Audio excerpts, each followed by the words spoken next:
नमस्कार, मैं हूं आचार्य डॉक्टर विक्रमादित्य और आचार्यवाणी चैनल पर आपका स्वागत है। और आज का विषय हमारा है कि तुला राशि वालों के लिए ग्रहों का योग जून के मध्यकाल में किस प्रकार का बन रहा है। देखिए, जून का मध्यकाल शुक्र राशि वालों के लिए खास तौर पर, जो तुला राशि है, शुक्र संबंधित राशि है, तो विशेष तौर पर बड़ा संभल कर चलने वाला है। ऐसे में शुक्र का परिवर्तन का योग बहुत महत्वपूर्ण है आपके लिए। शुक्र अपनी राशि से निकलकर, अष्टम भाव से निकलकर जो नवम भाव भाग्य में जा रहे हैं, और ये भाग्य को जगाने के योग बना सकते हैं यदि शुक्र को आपने जगा लिया तो, क्योंकि शुक्र चल रहे हैं अस्त इन दिनों। तो ये ध्यान रखना पड़ेगा आपको, जितना शुक्र को शक्ति देंगे उतना बढ़िया आपके लाभ प्राप्ति के योग बनेंगे। बुद्ध महाराज भी परिवर्तित होकर जा रहे हैं, आपके सूर्य भी परिवर्तन का योग बना रहे हैं, और ये सारे के सारे परिवर्तन सारे के सारे भाग्य में और धर्म में हो रहे हैं आपके लिए। तो धर्म आपके पीछे लगने वाला है, और इन दिनों ग्रह दिखाते हैं कि जितने धर्मयुक्त आप रह के काम करेंगे, मन भी आपका थोड़ा सा ऐसा चल रहा है कि बंधनों में चल रहा है, और आपके सीधेपन का लाभ बहुत सारे उठा रहे हैं लोग। अननेसेसरी के झगड़े आपके गले में पड़ते दिखाई देंगे आपको। थोड़ा सावधान होकर चलने का प्रयास कीजिएगा इन दिनों आप विशेष तौर पर। त्रिग्रही योग का निर्माण था और आगे त्रिग्रही, दूसरे प्रकार का त्रिग्रही योग का निर्माण हो जाएगा।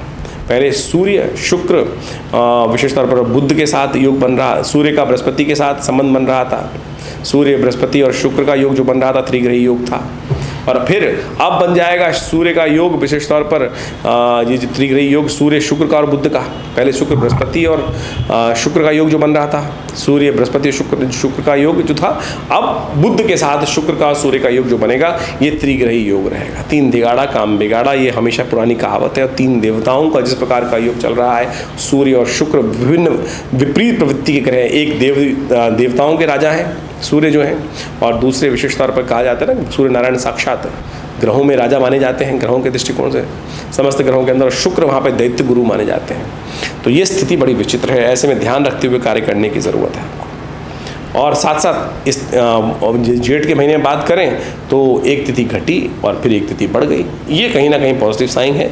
और ऐसे में वृष्टि के योग बड़े अच्छे दिखाई देते हैं, अच्छी वृष्टि, ज़्यादा वृष्टि होने के योग दिखाई देते हैं। तो ऐसे लाभ प्राप्ति के योग बन सकते हैं आगे।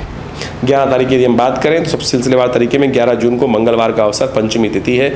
सिंह राशि में चंद्रमा प्रवेश करेंगे रात्रि में, लेकिन दिन में रहेंगे कर्क में। तो आपकी राशि के अनुसार से लाभ अच्छे समय को दिखाते हैं। ये ग्रह परिवर्तन का योग अच्छा रहेगा आपके लिए, पॉजिटिव साइन रहेगा। और आपके लिए विशेष तौर पर बुढ़वा मंगल का योग है, थोड़े मंगल को शक्ति देने का प्रयास करें। इन दिनों मंगल के कारण से अननेसेसरी के झगड़े आपके जीवन में परेशान कर सकते हैं। चलते चलते लोगों से फालतू में भिड़ंत हो सकती है, आपको विशेष तौर पर ध्यान रखने का प्रयास करना है। मंगल को शांत करना इन दिनों बहुत ज़रूरी है, क्योंकि आने वाले 40 दिन मंगल महाराज शनि पर दृष्ट होकर जो कार्य कर रहे हैं आपकी राशि के अनुसार से, अननेसेसरी झगड़ों की माला, मुकदमे, कष्ट कहीं ना कहीं आपको फंसा सकते हैं। आप दूसरों के झगड़ों से खुद दूर करने का रहने का प्रयास करें। स्थिति ऐसी बन रही है कि आप खुद जाकर कुल्हाड़ी पे लात मार देंगे, अननेसेसरी के खुद फंसने के योग बना लेंगे। तो दूर रहिए, थोड़ा हनुमान जी का पूजन करें। देव योग से इस दिन विशेष तौर पर सुंदरकांड का पाठ करना बड़ा कल्याणकारी रहेगा, क्योंकि इस दिन बुढ़वा मंगल, तीसरा बुढ़वा मंगल का योग चल रहा है। तो अवश्य हमारे विवेकानंद योगाश्रम में भी हमने बुढ़वा मंगल के दिन, तीसरे बुढ़वा मंगल के दिन सुंदरकांड का पाठ रखा है। अवश्य करिएगा, मंगल पॉजिटिव होगा। नेगेटिव मंगल से बचने का प्रयास आपको करना चाहिए। एक बात और, अश्लेषा और मघा नक्षत्र का योग है 11 और 12 तारीख को। जो लोग जातक जन्म ले रहे हैं इस नक्षत्र में, उनको अवश्य बाल्यकाल में ही अपनी मूल शांति करा देनी चाहिए। जितना देर लगेगी उतना ऋण चढ़ेगा और फिर ये उतना कष्ट देगा। कहा जाता है कि मूल नक्षत्र में जन्म लिया व्यक्ति परिवार के लिए, स्वयं के लिए बहुत भारी होता है। फिर कितने ही शुभ ग्रह कुंडली में बने रहें, लेकिन जब तक मूल शांति ना हो तब तक उन ग्रहों का पूर्ण फल प्राप्ति के योग नहीं बन पाते हैं। तो इसलिए माता पिता को ध्यान रखना चाहिए। जिन्होंने नहीं कराया वो बाद में भी करा सकते हैं। जितनी जल्दी कष्ट दूर होगा, ये बाहर निकलेगा, उतना अच्छा रहेगा। 12 तारीख को बुधवार का अवसर, षष्ठी तिथि, और मिथुन राशि में शुक्र का प्रवेश हो रहा है। भाग्य में जा रहे हैं शुक्र, अष्टम से बंधन से निकलकर, अष्टम भाव से निकलकर नवम भाव में जा रहे हैं, और ये आपके लिए शुभ शकुन है। लेकिन शुक्र यहाँ थोड़ी शक्ति संपन्न नहीं है, थोड़ा अस्त अवस्था में है। तो इसलिए थोड़ा सा शुक्र को शक्ति देने का प्रयास कीजिए। शुक्र का मंत्र जप करें, थोड़े से भगवान शंकर का इत्र से पूजन करें। भगवान शंकर गंध के द्वारा विशेष तौर पर उनका पूजन किया जाए तो बड़ा सुंदर रहेगा। शुक्र को शक्ति प्राप्त करने का योग बन जाता है। गौ सेवा करना भी बड़ा श्रेष्ठ उपाय है, यथाउचित भाव से अवश्य करने का प्रयास कर सकते हैं। 13 तारीख का अवसर, शुक्रवार बृहस्पतिवार का दिन, सप्तमी तिथि विद्यमान है। और ग्रह नक्षत्र के दृष्टिकोण से आपकी राशि के अनुसार से जो योग बन रहे हैं वो आपके लिए खास तौर पर दिखाते हैं कि आपके ग्रह दृष्टिकोण से मन थोड़ा सा प्रशस्त नहीं दिखाई दे रहा, और वो है अननेसेसरी के संसार के प्रेशर के कारण से। आपके सीधेपन का लाभ लोग उठा रहे हैं और वो आपके मन को दुख दे रहा है, वो कहीं नहीं। देखिए संसार हमेशा ऐसे ही रहने वाला है, जो जितना सीधा है सज्जन है उतना ज़्यादा कटेगा, ये निश्चित तौर पर है। तो ध्यान रखना है सज्जनता पर, ऐसे ना हो आप दुर्जन बनने के नहीं, चातुर्यपूर्ण से कार्य करने का प्रयास करें। चतुर व्यक्ति दुर्जन नहीं होता है। चतुरता का उपयोग करना, शुक्र नीति का उपयोग करना नहीं गलत नहीं है, तो शुक्र को थोड़ा प्रबल करने का प्रयास कीजिए, नहीं तो कहीं ना कहीं कष्ट में फंसते रहेंगे। तो ऐसे में इस दिन शुभ तिथि में विशेष तौर पे गुरुजन की सेवा करें। बृहस्पति महाराज की जितना शक्ति बढ़ेगी उतना सही पॉजिटिव थिंकिंग आपके अंदर आएगी और लाभ के रास्ते बनेंगे। गुरुजन का सेवन, पीली चीज़ों का दान करना आपके लिए अच्छा रहेगा। 14 तारीख के बाद शुक्रवार का अवसर, अष्टमी तिथि विद्यमान है। कन्या राशि में चंद्रमा का पदार्पण होगा करीब करीब 11:57 पर, 12 बजे के आसपास दोपहर को। और इसके साथ साथ सूर्य भी परिवर्तन की तरफ जा रहे हैं, मिथुन राशि में जा रहे हैं रात्रि में करीब करीब 12:27 पर। और मिथुन में ही बुध जा रहे हैं करीब करीब रात्रि में ही 11:30 बजे के आसपास। तो ये जो दोनों परिवर्तन हैं ये बहुत महत्वपूर्ण रहने वाले हैं। आने वाले समय में इनका ग्रहों का खेल आपको बहुत विशेष तौर पर समझने की ज़रूरत है। बुध अस्त है और बुध का अस्त होकर भाग्य में जाना, ये कहीं ना कहीं थोड़ा सा भाग्य को कमज़ोर करना है। सूर्य भी भाग्य में चले जाएंगे, शुक्र के साथ त्रिग्रही योग बना लेंगे, ये कहीं ना कहीं दुविधापूर्ण रहेगा, भाग्य को संभालने की ज़रूरत है। माँ भगवती दुर्गा की उपासना करें। अष्टमी तिथि के दिन धूम्रावती जी की अष्टमी है, विशेष तौर पर जयंती है, उस दिन उनका पूजन करें। माँ भगवती दुर्गा का आराधना करें। माँ भगवती दुर्गा की आराधना से सब कष्ट दूर होने के योग बन सकते हैं। 15 तारीख का अवसर, शनिवार की तिथि, नवमी तिथि है, महेश नवमी और विशेष तौर पर संक्रांति का पुण्य है, क्योंकि सूर्य जो परिवर्तन का योग बनाए थे वो रात्रि में करीब 12:30 बजे था, तो मध्य रात्रि के उपरांत था। तो ऐसे में विशेष तौर पर सूर्य संक्रांति का जो पुण्य है वो अगले दिन रहेगा। अब जेठ की संक्रांति है, समझें शनि महाराज जो है विशेष तौर पर आपके पंचम भाव, बुद्धि भाव में चल रहे हैं, बुद्धि में जड़ता देने का प्रयास कर रहे हैं, मंगल पर दृष्टि डाल रहे हैं। तो ऐसे में शनिवार के दिन विशेष तौर पर कुछ खास उपाय करने की ज़रूरत है। सूर्य के निमित्त, सूर्य शनि के पिता है, तो ऐसे में विशेष तौर पर उनका निमित्त आप सबसे श्रेष्ठ ये रहेगा कि विशेष तौर पर संक्रांति के निमित्त जल का दान करने का प्रयास करें। 2 कुंभ भर के जल दान करें, हो सके तो पंखा दान करें, हो सके तो फलों का दान करें। ये सब चीज़ दान करके सूर्य को शक्ति देने का प्रयास कीजिए, और उससे शनि भी अनुकूल होंगे। और शनि का दुष्प्रभाव जो पड़ रहा है कहीं ना कहीं परिवार पर और अन्य शरीर के झगड़ों पर, व्यापार पर, उससे ठीक होने का रास्ता प्राप्त होगा अवश्य आपको। 16 तारीख का दिन शनिवार रविवार का अवसर है और दशमी तिथि है और बहुत सुंदर तिथि है, पुण्यों को जगाने वाली स्थिति है। दशम पापम हरति दशहरा, बटुक भैरव जयंती है। और ग्रह योग आपकी राशि के अनुसार से इस वक्त गज केसरी का निर्माण योग कर रखे हैं। बृहस्पति महाराज आपके अष्टम भाव में, चंद्रमा द्वादशम भाव में। खर्चे बढ़ा रहे हैं, लेकिन एंजाइटी बढ़ा रहे हैं, लेकिन लाभ के योग प्रशस्त कर रहे हैं। तो थोड़ा बंधन से उठकर काम करने की ज़रूरत है। थोड़ा संसार के अनुसार जैसे मेटलिस्टिक काम किए जाते हैं उसी प्रकार से कार्य करने की ज़रूरत है। थोड़ा सा बैलेंस होकर काम करेंगे तो बहुत अच्छा रहेगा। ऐसे में गंगा दशहरा, आमतौर पे मन में भाव ये रहता है कि एक बात ध्यान रखें कि हम हर चीज़ को करते वक्त दुविधा में फंसे रहते हैं, और तुला राशि वाले तो खास तौर पे समस्या उत्पन्न करते हैं। जो कार्य कर रहा हूँ कहीं गलत ना हो, जस्टिस होना चाहिए, न्याय होना चाहिए, और आमतौर पे अन्याय अपने साथ ही कर बैठते हैं, पाप पुण्य के चक्कर में फंसे रहते हैं। अरे शास्त्र में हर साल गंगा दशहरा आता है, कहता है दशम पापम हरति, जो भी आप स्तवन करोगे उससे पापों को हर लोगे। इस संसार में संसार के नियम चलने का प्रयास कीजिए। गंगा दशहरा अद्भुत है, पापों को क्षय करने वाला है। तो आप थोड़ा सा मेटेरियलिस्टिक पॉइंट ऑफ व्यू सोचने का प्रयास कीजिए, थोड़ा संसारिक दृष्टिकोण से बुद्धि जगाने का प्रयास करें। शुक्र इन दिनों अस्त चल रहे हैं।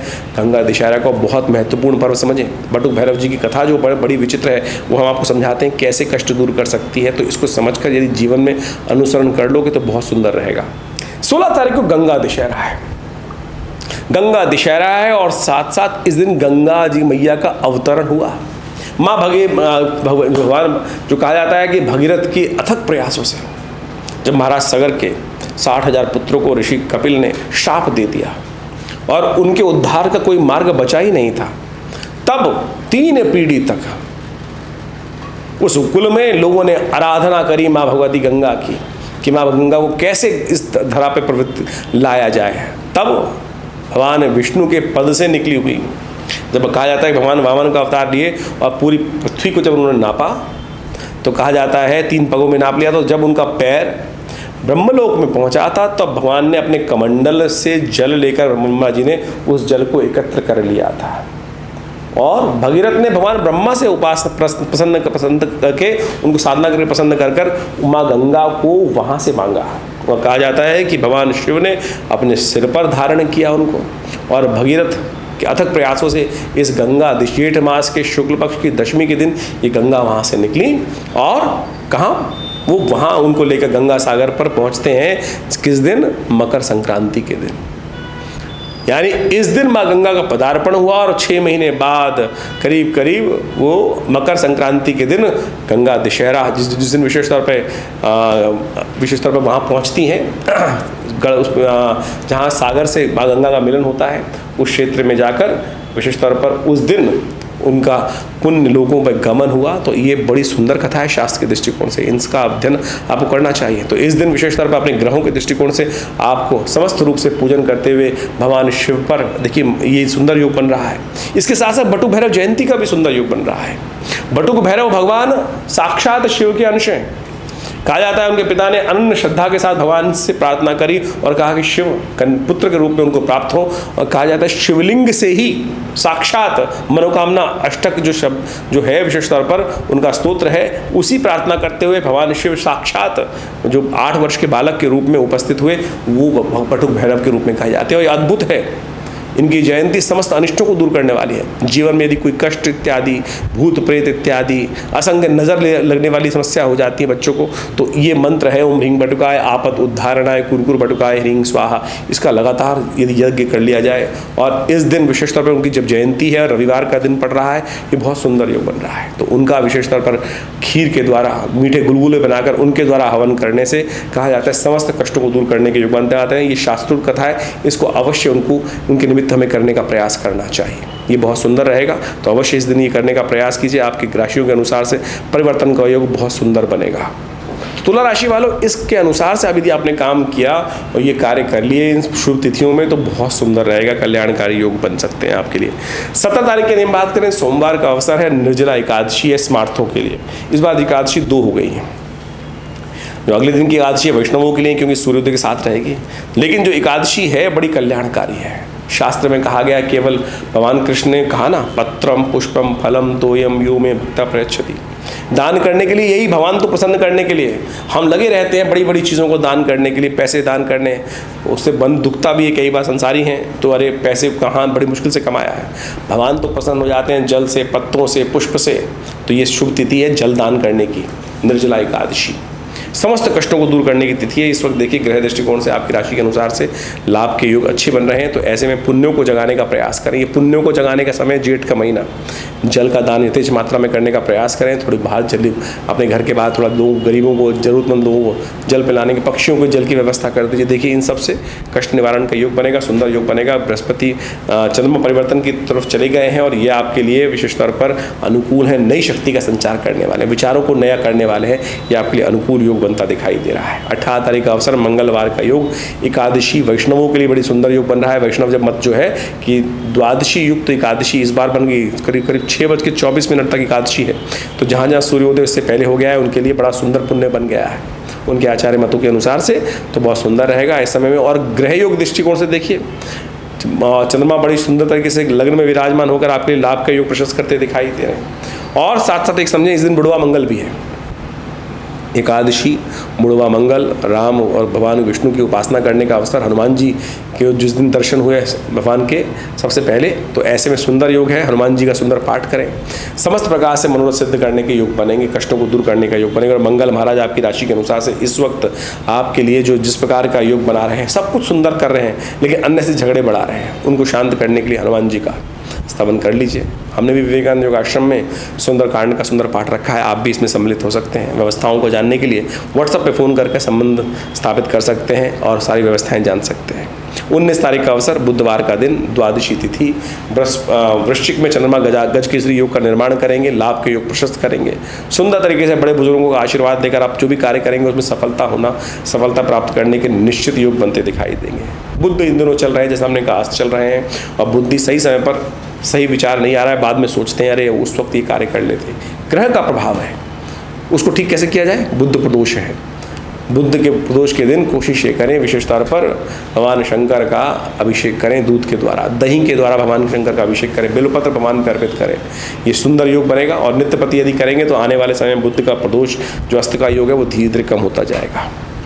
20 तारीख का दिन बृहस्पतिवार का अवसर, त्रयोदशी तिथि है। गजकेसरी योग के साथ साथ आपके लिए धन लाभ के योग बनते दिखाई दे रहे हैं। माता पिता का आशीर्वाद लेकर जो भी कार्य करोगे सफलता का योग अवश्य बनेगा। ज्योतिष एक बहुत गूढ़ विषय है। ज्योतिष के 2 भाग हैं, एक गणनाएं हैं और दूसरा उसका फलित भाग है। भारतीय संस्कृति ने, भारतीय ऋषि मुनियों ने, मनीषियों ने जो पौराणिक काल के अंदर और उपनिषद काल के अंदर इस ज्योतिष विज्ञान को पंचांग के साथ जोड़ते हुए, एस्ट्रोनॉमिकल पॉइंट ऑफ व्यू से जोड़ते हुए गणित को फलित के साथ जोड़ा और कई अपने अनुभवों से ऐसे उपाय शास्त्र में वर्णित किए जिनको हम आज उत्सव मुहूर्तों के रूप में जानते हैं। ये उत्सव वास्तविक तौर पे मुहूर्त है और हमने इस कार्यक्रम के माध्यम से, अपने आश्रम के माध्यम से जो अपना एक चैनल बनाया आचार्य वाणी, उसमें हम इन्हीं पौराणिक उपयोगों को लेकर, प्रयोगों को लेकर, पुरानी कथाओं के माध्यम से जो ये मुहूर्त आते हैं वही वास्तविक तौर पे आपके कष्टों का निवारण का योग बनते हैं। देखिए, समझ लीजिए एक बात खास तौर पर, विशेष तौर पर ये जो मुहूर्त हैं, जैसे इस अभी आने वाले इन 10 दिनों में गंगा दशहरा, बटुक भैरव जयंती, धूम्रावती जी की जयंती, ग्रहों का परिवर्तन का योग, संक्रांति, एकादशी, ये सब जो पड़ रही हैं, ये विशेष तौर पर ये वो सुंदर मार्ग हैं, सुंदर वो मुहूर्त हैं जिनमें एक छोटा सा कर्म यदि सही दिशा में कर लिया जाए तो उसका कई गुना अधिक प्रभाव उत्पन्न होता है। आमतौर पर आज जो लोग जो ज्योतिष के अंतर्गत आ गए हैं, अपने आप को रखने का प्रयास करते हैं, वो सारे के सारे टोटके और फालतू जो विशेष तौर पर शास्त्रोक्त नहीं है उन प्रयोगों को लोगों के समक्ष रखने का प्रयास करते हैं और भ्रांति ऐसी उपस्थित कर देते हैं कि वो शास्त्र के साथ सम्मत बात कर रहे हैं। तो ज्योतिष टोटकों का विज्ञान नहीं है। ज्योतिष के साथ साथ यदि अध्यात्म को और शास्त्र पुराणों को, वैदिक कथाओं को, वैदिक रहस्यों को यदि समझने का प्रयास करें, हमने उसी को जोड़ के आपके समक्ष इन समस्त उपायों को बताने का प्रयास किया और उन उपायों को आप सही रूप में, सही दिशा में, हमारे मनीषी गणों ने जो व्यवस्था करी, पंचांग के दृष्टिकोण से आप देखें, हर रोज़ कोई ना कोई उत्सव है। भारतीय संस्कृति एक ऐसी संस्कृति है जिसमें हर रोज़ कोई उत्सव है। हमारे यहाँ मरण दिन नहीं मनाया जाता, मरण दिन नहीं मनाया जाता। हमारे यहाँ सब आनंद उत्सव है। जीवंत संस्कृति है भारतीय संस्कृति और नई दिशा, नया सूर्य, नया कुछ उत्पन्न करने के लिए, नया लाभ देने के लिए उत्पन्न होता है हर रोज़, उदय होता है हर रोज़। तो हम उस रूप में अपनी संस्कृति को समझते हुए कार्य करें तो बड़ा सुंदर रहेगा आपके जीवन। देखिए, जीवन में सुख और दुख एक पहिए के समान है, चलते रहते हैं, आता जाता है। तो वो परिवर्तन की तरफ है, कोई भी चीज़ स्थायी नहीं है। बस विश्वास जगाना है, सही दिशा पकड़नी है। और अभी जो हम ज्योतिष के दृष्टिकोण से आपके समक्ष ये सारी बातें बता रहे हैं, ये सारी की सारी गोचर के दृष्टिकोण से, आपकी राशि, जन्म राशि कौन सी है, चंद्रमा कहाँ विराजमान है, वो चंद्र राशि मानी जाती है और उसके साथ किस लग्न में जन्म हुआ है वो आपकी लग्न राशि मानी जाती है। तो उन सबको समझकर ज्योतिष की गणनाओं को आपके जीवन में उतारने का, हमको समझने का और फिर आपको बताने का प्रयास किया जाता है। हम यहाँ राशि के गोचर के प्रभाव के अनुसार से आपको बताते हैं। आपकी जन्म लग्न को और राशि को कोरिलेट कर आप दोनों भविष्य फलों को समझ सकते हैं और देखिएगा, फिर दोनों को मिलाकर आप सुंदर तरीके से अपने भविष्य को सुंदर तरीके से समझने का प्रयास कर सकते हैं। कई लोगों के प्रश्न हमारे पास लिख के आते हैं। बहुत सारे लोग पूछते हैं कि महाराज हमारी, आप इतने सारे लोगों को एक ही राशि में कैसे? देखिए, गोचर का प्रभाव है। संसार में ज्योतिष के दृष्टिकोण से पूरे संसार को 12 ही भागों में तो बांटा गया है, लेकिन जनरल कैरेक्टर के तौर पर गोचर के प्रभाव को हम समझ सकते हैं। ये एक अलग विशेष तौर पर व्यवस्था है कि व्यक्ति अपनी जन्मपत्री में कौन से ग्रह लेकर आया है, किस प्रकार की अवस्थाएं, कौन सी दशाएं हैं, कौन सी ग्रहों की कितनी शक्ति है, वो सब उसकी जन्मपत्री से निकालने का प्रयास किया जाता है और समझने का प्रयास किया जाता है। और फिर हम प्रत्यक्ष रूप से वर्तमान, भविष्य, भूत को समझते हुए, ग्रहों की दिशाओं को समझते हुए उनके भविष्य में आने वाली कष्टों को दूर करने का योग बहुत सुंदर बना सकते हैं। ज्योतिष एक बहुत गूढ़ विषय है। आप उन समस्त रहस्यों को लेकर, ज्योतिष की प्राचीन वैदिक परंपरा को लेकर हम आपके समक्ष इस चैनल पर रहते हैं और आशा करते हैं आप इन गणनाओं का लाभ सही रूप से लेने का प्रयास करेंगे। आज हर क्षेत्र में देखिए, सुनिए क्या होता है कि बड़े अच्छे जो व्यवस्थाएं करते हैं, अच्छे से अच्छे लोग हैं, खराब से खराब लोग। ज्योतिष पैसे कमाने का जरिया नहीं है और हम इन सब के माध्यम से आपके समक्ष ऐसे उपाय बताने का प्रयास करते हैं। बहुत सारे लोग तो ज्योतिषी आप देखें, जितने भी जो लोग जहाँ भी जाते हैं, या तो अंगूठियों पे अंगूठियाँ 15-15, 20-20 अंगूठी, मालाएं, और ये मुझे भी कहा जाता है कई बार विभिन्न चैनलों के माध्यम से। मैं विभिन्न भारत के टॉप मोस्ट चैनल्स पे रहा और रहता हूँ अभी भी, और वहाँ पे कई बार जब आरंभ में गया था तो कहा जाता कि महाराज आपको बैठना है तो आपको मालाएं पहननी पड़ेंगी, अंगूठियाँ पहननी पड़ेंगी। तो हमारा शुरू से एक मत रहा है और हमारे साथ जिन्होंने भी कार्य किया है, कर रहे हैं, वो इस बात को समझते होंगे कि हमने कभी इस आडंबर में ज्योतिष को नहीं डालने का प्रयास किया। अपने बाहुबल पर, अपने मनोमस्तिष्क पर विश्वास रखें, उस परमात्म तत्व पर विश्वास रखें, मंत्र पर विश्वास रखें, अपने ज्ञान पर विश्वास रखें, वही आपका कल्याण करेगा। इसका कतई ये मतलब नहीं है कि नख खराब है, मालाओं का प्रभाव नहीं, सबका प्रभाव है, लेकिन सबसे पहले उन पैसों को खर्च करने से पहले, सुनार को पैसे देने से अच्छा ये है कोई गरीब व्यक्ति को दान कर दो। ज्योतिष बहुत सरल विषय है, यहाँ कहीं पैसे की बात नहीं है। तो इस बात को हम समझते हुए आपको कार्य करना चाहिए और अपने जीवन में सही सिद्धांत को समझने का प्रयास करना चाहिए। तो ज्योतिष को सही रूप से समझेंगे तो जीवन में कल्याण का मार्ग अवश्य प्रशस्त होगा। और हमने इस क्षेत्र में विवेकानंद योगाश्रम जो हमारा संस्थान है, पिछले करीब 60 सालों से लगातार कार्य कर रहा है। हमारे पिता आचार्य श्री केशव देव जी महाराज के द्वारा सुंदर तरह से आश्रम की व्यवस्था की गई, यहाँ भगवती की सुंदर प्रतिष्ठा की गई, जो 1947 में मुल्तान से माँ भगवती का श्री विग्रह चमत्कारिक रूप से, कहते हैं ना पत्थर नहीं चलते, हम कहते हैं पत्थर चलते हैं भाई, आया श्री विग्रह, कहाँ भगवती मुल्तान से इतना सुंदर मंदिर विराजमान होगा, पार्टीशन हुआ, विशेष तौर पर कटाई हुई, क्या विशेष तौर पर बुरा समय था, और ऐसे में माँ भगवती को एक व्यक्ति ट्रंक में बंद करके लाया और हमारे पिता आचार्य श्री केशव देव जी के घर पे उनको देके गया, और आज वो सुंदर विशाल भगवती का श्री विग्रह हमारे विवेकानंद योगाश्रम में प्रतिष्ठित है। हमारा भाग्य है, सौभाग्य है, मैं कहूँगा भाग्य में सौभाग्य है कि माँ के सानिध्य में बैठकर हम नित्य प्रति उनके लिए यज्ञ करते हैं, उनके सानिध्य में बैठकर लोगों के कष्ट दूर करने के सुंदर योग बनते हैं। तो आप भी आ सकते हैं विवेकानंद योगाश्रम में माँ भगवती के सुंदर श्री विग्रह का दर्शन करने के लिए, मनोकामना सिद्धि करने के लिए, अपने कष्टों को, सौभाग्य को जगाने के लिए, कष्टों को दूर करने के लिए।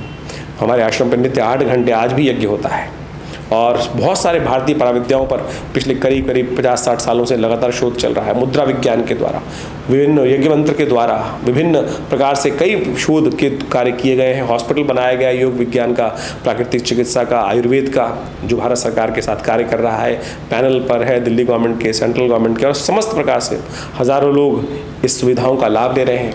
आप भी अध्यात्म से जुड़ें, अध्यात्म का सही रूप समझें, जो विभिन्न प्रकार से भारतीय संस्कृति में कर्मकांड के सिद्धांतों के अनुसार से बताया जाता है।